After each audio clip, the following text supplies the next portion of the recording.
En welkom in Duitsland, is one thing they're gonna say when Ollie brings his boys to Germany. Welcome everybody, this is Faizal Brooks and you are on the bench with me this evening as we look at a good couple of options and a good couple of topics that I'd really like you to join me for. Stay tuned and we're gonna explore quite a few things.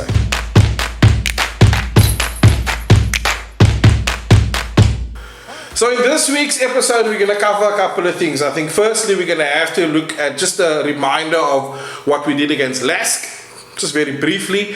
We're going to look at the Europa road to the final as well. And I think this is going to be quite a sensitive topic we're going to talk about, but transfers. Transfer news. So yeah, let's not beat around the bush. Let's just dive into it. I think it's a good time of the year. The feeling is good. We finished third. We got Champions League, and now it's just one more competition away, which I feel is our last bite at some silverware. You know, some people who have won the Champions League might not deem it as a big thing, but I think it's quite a big deal, and I think it's quite a how should I say, appropriate cup for Man United's youngsters to be involved in this year. I mean, if you consider where we're at as a club in a whole, the Europa tournament is not necessarily a bad idea or a bad thing for us to be participating in. Nonetheless, looking back, our last game, in fact, this was the last game before lockdown and football left us, was obviously our game against Lask at Old Trafford. And was it in Old Trafford? No. Sorry, it was in Austria. Behind closed doors, there wasn't even sound effects. It was so sad. We could hear what they were saying. And I'm sure one of them was speaking Afrikaans. I'm sure it was Quentin Fortune. Heard him. Nonetheless, we obviously went to Austria, we played Lask, we beat them 5-0. I mean, on the score charts was everybody from Igalo scored, James scored, Mata scored. Well, Mata's goal was fantastic, if you can remember that. Greenwood scored, Pereira scored. I will reiterate the last bit, Pereira scored. It wasn't pre-season. That's how good it was. I mean, we were really just feeling not our peak, but we were feeling the effects of Bruno and what he was causing in the team in the whole, you know. And so for us to put the 5-0 in, I mean, really, if you consider the game that's coming up now, it's not really even important for us. I mean, they can just give us the passport and say go to Germany, but nonetheless, it's a formality, as they say. It's a formality at Old Trafford. So I think we'll do well. I don't think we're really going to push hard for this game. There's no really need to go and break a leg. But it's something that we still obviously need to participate in, and we will get it over the line fairly easily. I don't think it's a big deal. But more importantly, I think it's a good game for the youngsters to kind of have an audition on whether or not they're going to be able to participate, or their challenge for positions, you know. And we know Greenwood would obviously be in there, but I mean, it's a good time for Chong also to come and step up, you know. Brandon Williams, Bradley, please look at his head, eh? I'm worried about that boy. Nonetheless, it's going to be a good game to watch. It's coming out, but it's coming at a point where we really just need to just get it over and done with, kind of thing. We need to really just get our legs warmed up, because essentially the tournament that we're really going to be looking at and obviously focusing on is the Europa League tournament itself. Now, it's very different this year. Obviously, a lot of things had to change because of lockdown and because of the constraints, and now it's no longer for this tournament. It's not game home and away. Everybody's playing in Germany. In fact, there's only a couple of stadiums we're going to be playing at. If I remember correctly, I mean, Al Faccio put it so nicely to me here earlier. We're playing, there's 4 stadiums. We're playing at Schalke. We're going to be playing at Cologne, MSV, and the Fortuna Düsseldorf. That's the 4 possible stadiums we're going to be playing in. Now, before we can even get there, or obviously, no, sorry, not before we can even get there. If you're looking at who our next opponent is going to be after the game against Lask, It's going to be either between Istanbul or Copenhagen. Now, if you guys have any feedback on these teams, I don't watch enough of that side of European football to even give you my opinion about them. But if you know anything, who do you think should United verse? Would you want a good game for United? Do you want an easy game, an easy road to the final? Let me know in the comments below, guys. That'll be great for some feedback over there. I unfortunately don't know anything about either of those teams, so if you can just drop up some points of people we can look out for, that'll be good. That'll be neat and decent for the on the bench community. But looking at it in a whole, I mean, for me the question is always going to be, man, is it really a tournament to consider? You know, it's at a difficult time. We've got a lot hanging on the line in terms of players, and we don't have the deepest squad. And my question is, and this is where I'm going to put it to you guys, just what are your thoughts? Should we go all out and win and go for the title? Should we go out there and rather play our youth? I mean, because that would be a good exposure for them. Or should we just go for the money and say, you know what, it's another 17 million euros we can do, and you know, we can put that towards our transfer budget to a point. But what do you guys feel about that? I think it's definitely going to be a good, either way, I think it's going to be a good tournament to watch, whether we're going to be watching the youth or watching the senior team. I kind of think it's maybe something we should do. We should maybe go for gold. It's a trophy we can, if it's up for grabs, rather go for it, because it's Man United and that's what we do. We always obviously strive for the best. We're never going to do things by half, you know. So let me know what you think. Drop it in the comments below. I mean, if you look at the lineup, or at least the schedule for the Europa League, the big dates that you guys need to keep open for that tournament is going to be the quarterfinal, which is Monday the 10th, and that's obviously where that's our game, where we can either be against Istanbul or Copenhagen. Maybe Copenhagen will be better because it sounds more delicious. I don't know, but that's going to be at 9 p.m. The next one is on Sunday the 16th of August. We're not sure what the time of that one is yet. And then obviously the final 21st of August, again at 9 p.m. So those are the dates I'd really like you guys to keep open. Let's support our team as we venture through Europe with our stolen passports and get the work done.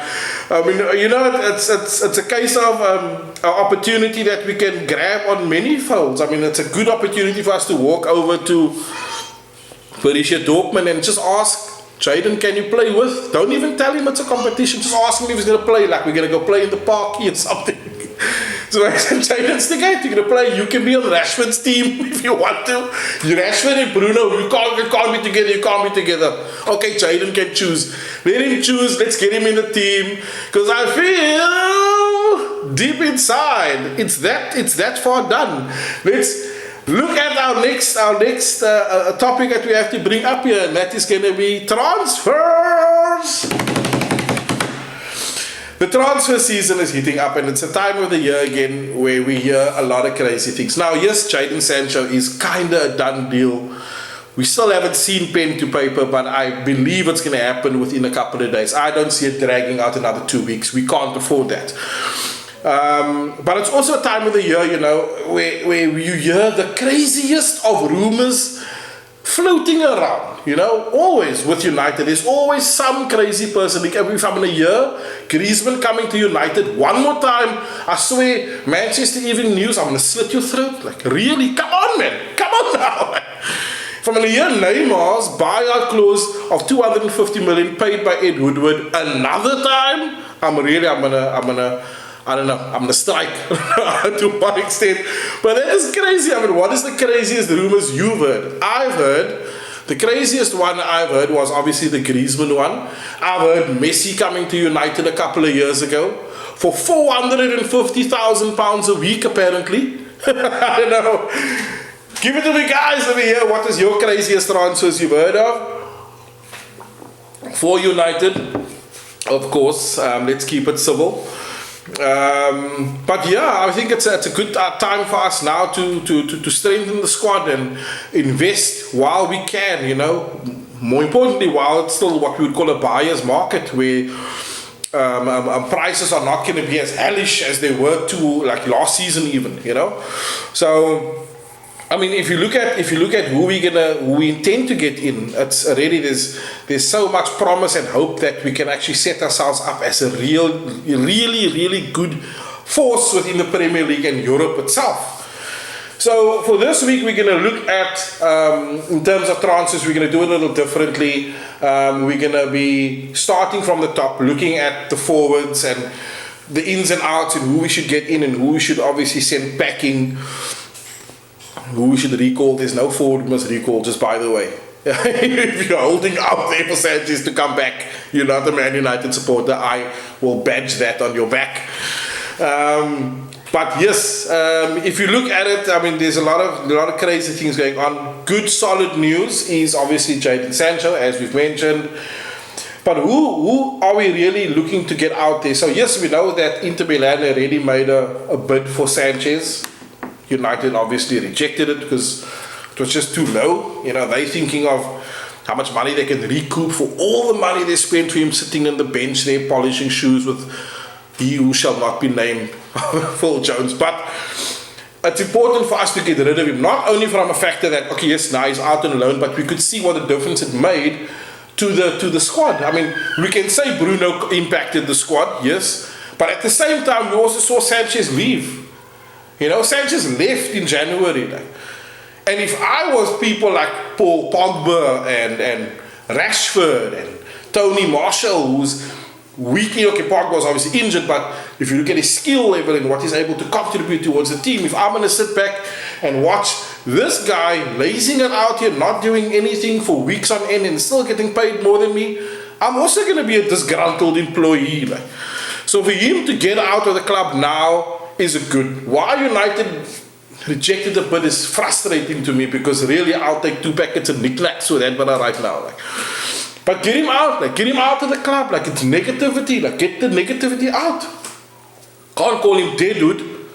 We can probably call him dead dude because he did nothing at United, but get him out. Like. But also another stat that we stumbled across, and I don't think any of you actually realize this, but Jesse Lingard is listed on the Man United squad list as a right winger. Did you know that? I didn't know that. Up until this freaking evening, I didn't know that. He's a right winger. We've never seen him play a right wing, really. We've obviously always seen him come down the middle. But was he being prepped for the number 7 shirt? Obviously it didn't work out for him, but I think it's a good time. And if you saw the video that Jesse put out, it's a good time for Jesse to go. I think, like, just go, Jesse, man. It's pointless keeping this boy on the bench here and he's not able to live up to what because I mean, he's been at the club since he was obviously before he was born. So that's how long Jesse's been there, you know. So he's obviously had this idea of the impact and the position he would have had in the club. And now not filling that position or fulfilling that position or not living the dream that he thought he was going to be at the age of 27, it's time to go.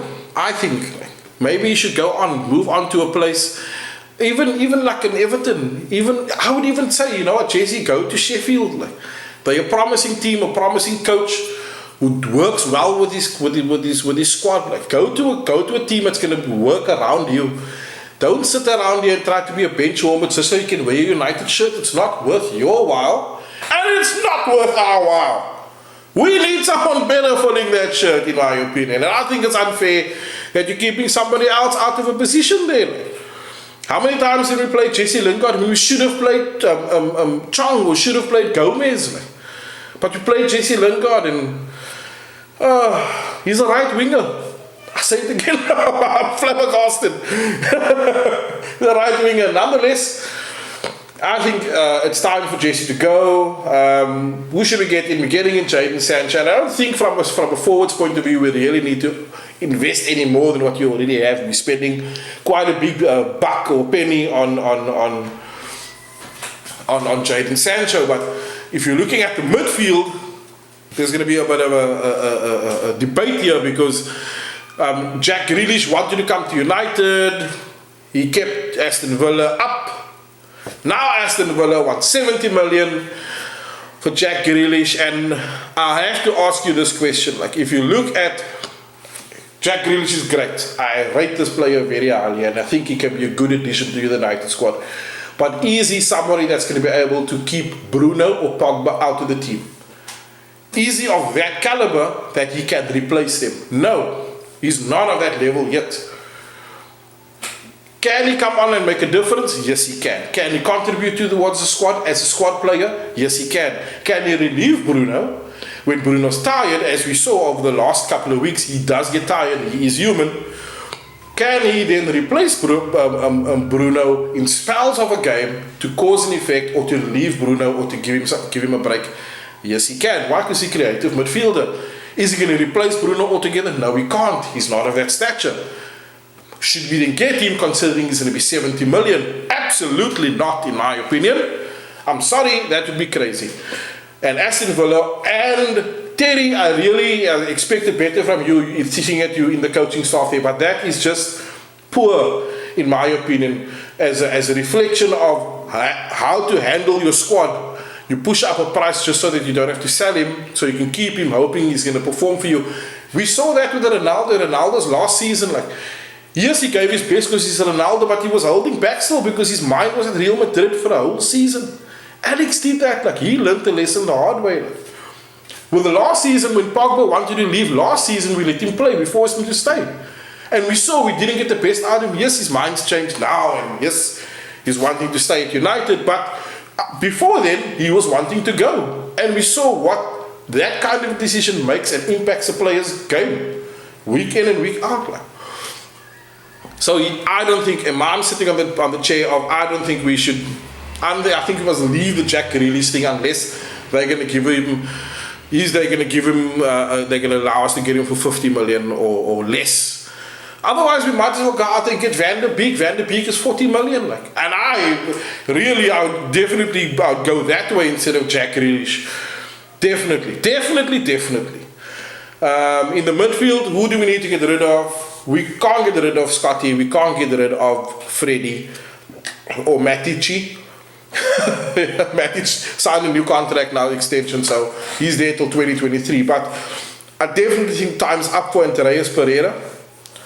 I definitely think he should go, not out on loan, just out and out go. Find your career somewhere else, my friend. There's better things out there than sitting on the bench, even at United. But I also then think Tahi Chong should be sent out on loan. James Warner, go out on loan, go and get that experience. Like, we shouldn't make the same mistakes we made with Angel Gomez, where we let him sit on the bench hoping to get a spot in the first team just so that he can have that taste of football. When we can send him to teams in the Premier League or in the Championship where he can get that game in, week out game, first team experience. Like, build the character, build the player, invest in them. Like, send him out for a year and let's see what we end up with. Look what the hell they did for Dean Henderson. I mean, I may not even get there. I don't want to get too far ahead of myself, but that was amazing, the change that made. And why not apply the same? They are midfielders, they are attacking players. Okay, James Garner's a defensive midfielder, but it is time for us to allow them to experience games. And playing under 23 or under 20, whatever they're playing now, obviously Tahi Chong can play under 20, but in their respective where they're playing now, it's not good enough. We need them to develop better. But that then brings us to a very, very sensitive topic for me, and that is the defensive line. Now, we're so easy to shoot it down, man. You know, at the moment, the only people that is really contributing to the defense is, other than Wan-Bissaka and Luke Shaw, which is on the wings. If they get injured, we got maybe Brandon Williams, because the lot looks like he's on his way out. At the moment, we're using Brandon Williams as a left back alternative to Luke Shaw, when that boy is actually a right back, a right-footed defensive player. And this about changing a right-footed defensive player into a left back doesn't work for me, because you can see when he's playing, he doesn't flow as naturally down the left like Luke Shaw does and whips in across with his left foot. He's always looking to put it onto his right.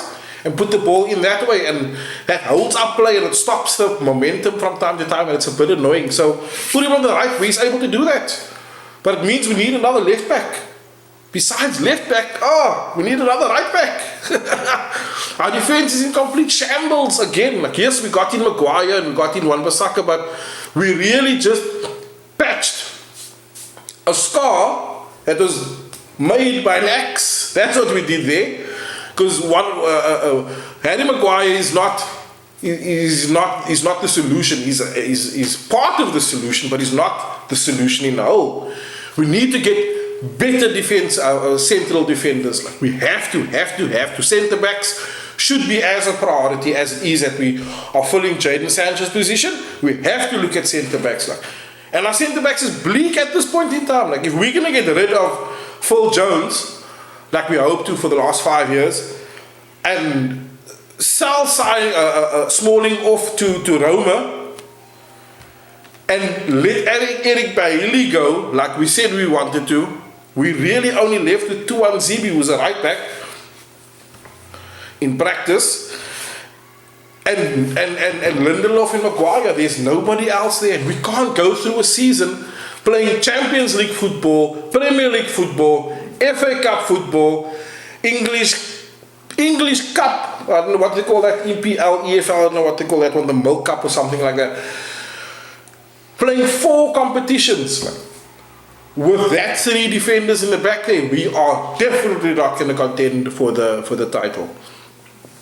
It's crazy. It's definitely something to consider. Now, my name was on Koulibaly, and a lot of people are a bit split on that. Excuse me.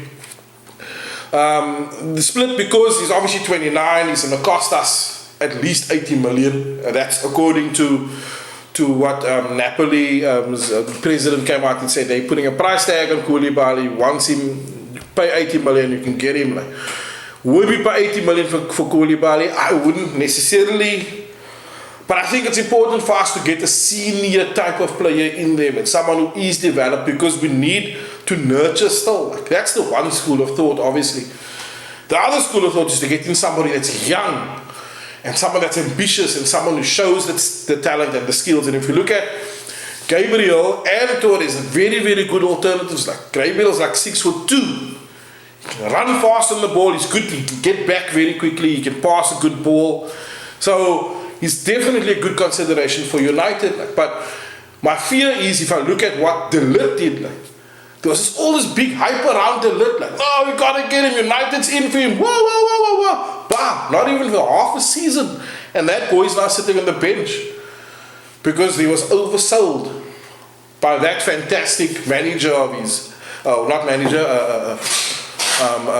representative or agent of his. Like, put so much emphasis on money and oversold the player. Yes, he's a good player. I'm not denying the fact that he's a good player, but we also got to be careful here. We've got to be careful who we buy in. And be good time for you guys. Just drop in the comments below there again who you think should be in the defense.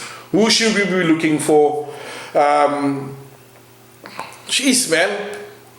If you look at it, we don't really have a lot of options left there for us to do anything with. And these boys are essentially, their job is to defend our goalkeeper, man. And if you bring up the goalkeeper, if you look at the goals that the guy conceded, it was really defensive errors by the centre backs. A lot of them, yes, he did have a dodgy goal let in here and there. We could have done a bit better, but this is David De Gea, bro. This is the best goalkeeper that the world has seen for a very long time. But maybe it is also time for a change. Maybe it is time for Dean Henderson to come in there and kind of snap his stuff and say, well, I am the Manchester United #1. And if you look at it, it's going to be a battle. I mean, we are definitely blessed to have ourselves in this position. Let me just put that out there. But to be able to now choose between De Gea and Dean Henderson, like, Dean Henderson is definitely the future. He's definitely going to give us another 10 years. But who's to say that De Gea can't? He's only 30. He's 10 years. He's going to be next year though. But he's only 30. Like, he spent 10 years at the club. He's going to be spending 10. Next year will be 10 years at Manchester United. Like, look at what he's done for us. And I think he's maybe got it in him to do more. But we're also not in a position to say, you know what, let's get Dean Henderson in and let him sit on the bench while De Gea stands for an average of 36 games a season, 40 games a season. You know, we can't have that. It's just too expensive. Like, and it's also, it's a bad swipe at Dean Henderson. Like, he's so talented and should be out there really doing what he loves best, and that is playing games. But do we bring him in now and say bye-bye to De Gea and thank you for what you've done? 10 years was enough, but we're looking at Dean Henderson. Or do we say, Dean Henderson, sorry, we're going to put a price tag of 70 million on your head, make you the most expensive goalkeeper in the world, and see who bites? That's one way of thinking, but financially we can't afford to put both of them on the bench at United. They're already in talks to give him a new contract to up his wages a little bit. I say a little bit, it's almost as much as De Gea, and this guy's going to go out on loan. So again, financial decisions in Manchester United's boardroom is really to be questioned. But anyway, this is where we're at now. Do we then stick with De Gea? Give him 2 years, give him 5 years. Is that enough time for Henderson to hold on? Should we just let him go? Ooh, there's so much. Please, again, tell me what you think. Drop it in the comments below. And I think let's enjoy this time. I think the transfer window is always an exciting time for us because we feel we should buy everybody. You know, I firmly believe everybody is possible. Anybody is possible. I didn't want to answer the other day, but I know Ollie phoned me again, and it's so difficult for me to answer the phone when he phones because I know he wants me to play. And honestly, there's so much happening with work and the show. I don't have time to play and do a show. Matter couldn't. He can't play and do the blog. Guys, thank you for your time. Thank you for joining us on this video. The next time I see you, we'll be looking at the quarterfinal game against either Istanbul or Copenhagen, as we said. Look out for our predictions, lineup and score predictions coming up later this week. And I really like to see you soon. If you have not subscribed, now is a good time to subscribe, like and share this video. What is that thingy? Auf die Wache, something in German to say goodbye. Bye bye everybody. Thank you very much.